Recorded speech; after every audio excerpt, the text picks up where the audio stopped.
আজকে ভাইরাল মাছ। ওটা ওটা আমার মাছটা সবাই খালি বুঝুনি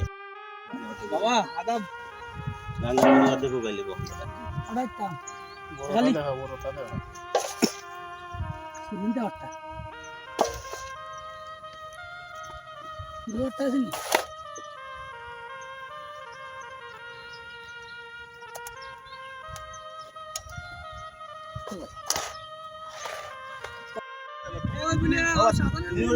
কত করে বেচ রে মাছ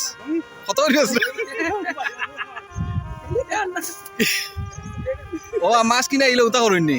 ব্যস্ত হইলে মাছ উতা করেননি হ্যাঁ হাজানি এটা কত করে বেচা সাজান ভাই তো বুঝা যাচ্ছে তুমি বেচা প্যাকেটে বইরা দিলাই 500 টাকা বাইরে মাছ ফালাই পারবি